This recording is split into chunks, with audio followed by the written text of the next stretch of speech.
Péricles da Silva está dizendo o seguinte: teve uma geração que não chegou ao profissional e foram vendidos para o City sem jogar no profissional. Tinha um tal de Metinho. Metinho passou por você também. Porque a gente fica com essa sensação, pô, o cara nem jogou, já vai pro City. O que você tem para falar sobre essa situação? Isso é um fator que não atinge só o Fluminense. Eu vejo que é um fator que atinge o mercado brasileiro. Porque hoje, até pela disparidade da moeda, você tem os clubes europeus vindo aqui muito cedo e acompanhando, né? Existem scouts espalhados pelo Brasil, pela América Latina, que eles conhecem os jogadores desde 12, 13 anos. Eles vão acompanhando o desempenho. E essa geração 03, por exemplo, ela foi campeã brasileira, sub-17. No momento que você tem resultados expressivos e desempenhos acima da média, convocações para a seleção brasileira, isso chama atenção. E dependendo do momento econômico do clube, dependendo da proposta que se tem, é algo que fica muito difícil você competir, né? Isso aí acontece com o Fluminense, acontece com outros clubes, e é uma tendência de mercado hoje que a disparidade financeira da Europa para o Brasil ela ainda é muito grande e que deixa realmente o clube suscetível a perder esse talento a nível de reconhecimento da torcida, porque a torcida fica com aquilo, né? Poxa, eu queria ver esse cara jogando pelo profissional, nem deu tempo, a gente nem conheceu muito, ele já foi embora. Mas isso é uma questão muito complexa para que a gente tenha uma resposta simples, né? Mas assim, em termos de formação, eu acredito que é um atestado de sucesso, porque se ele está tendo um desempenho acima da média, ele está conseguindo chamar a atenção de grandes clubes europeus, é porque é um processo organizado, é um processo que está se desenvolvendo. E quando vão vender um jogador que está na base ainda praticamente, ainda nem fez a transição direito para o time de cima, enfim, acredito que já seria difícil para um treinador de cima do profissional conseguir impedir esse tipo de coisa. Imagina alguém na base. Isso passa pelo profissional que está dirigindo o time na base, essa comunicação da direção do Fluminense, alguma consulta, uma conversa com vocês, ou simplesmente é comunicado que ele vai ser vendido? Não, olha, eu posso te falar do que eu vivi, e eu vivi a venda do João Pedro. O João Pedro ele foi vendido com 17 anos, ele estava sob meu comando na Sub-17, né?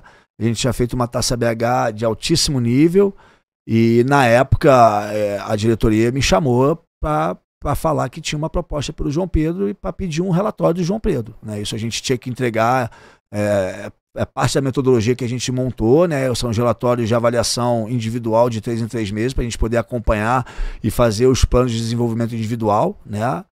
E dentro da nossa visão naquele momento, ele era um jogador com potencial acima da média. Era um jogador que tinha um potencial de chegar à seleção brasileira. Era uma projeção. Nem sempre a gente vai acertar nas projeções, mas a gente tenta estatisticamente, qualitativamente, se cercar de informações para que a gente possa minimizar os nossos erros na avaliação.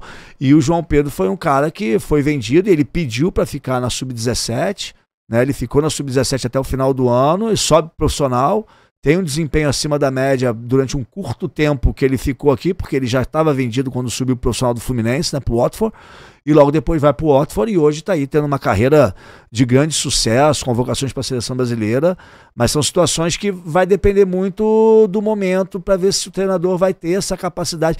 Eu acho que a função do treinador é muito mais de avaliação, né, de conseguir dar um parecer técnico para a diretoria, porque o negócio ele é da diretoria, só a diretoria pode entender o negócio, o futebol. O treinador da base, a gente está lá para formar o jogador, para a gente poder desenvolver aquele jogador no potencial máximo dele e dar o nosso parecer técnico especializado em projetar esse cara para um próximo passo na carreira. Qual é o tamanho do teu mérito, vamos dizer assim, do seu? Quando eu digo do seu, eu estou falando em tese de um profissional na sua posição, de um comandante numa divisão de base.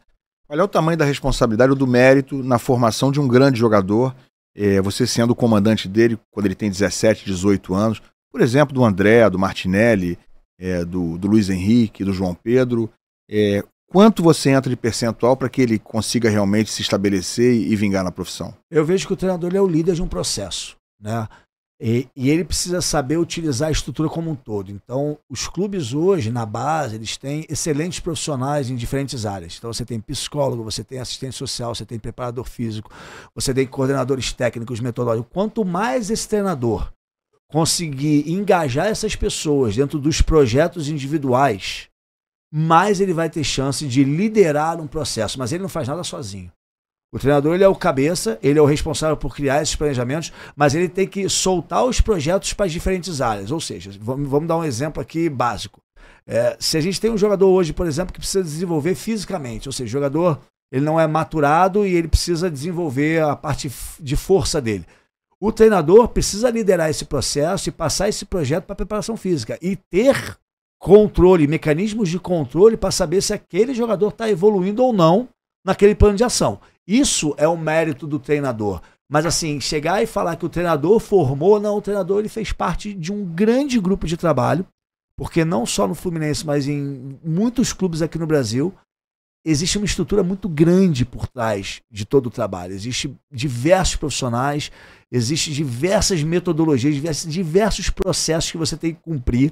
Então, assim, não é simplesmente dar o treino e ir para casa. Não, você precisa planejar a semana, você precisa planejar o mês, você precisa planejar o trimestre, você precisa avaliar aquele jogador, você precisa ter certeza que você está dando minutagem para o jogador no jogo que vai ser uma oportunidade de ele conseguir performar de forma positiva. Ou seja, são muitas decisões que o treinador precisa tomar para que aquele programa de desenvolvimento do talento ele possa acontecer de uma forma bem suscetível, bem de sucesso. Então, ele precisa incluir todos esses profissionais que estão ao redor dele, para que aí sim saia de ser diversos projetos soltos e virem um programa sistêmico de formação de talento.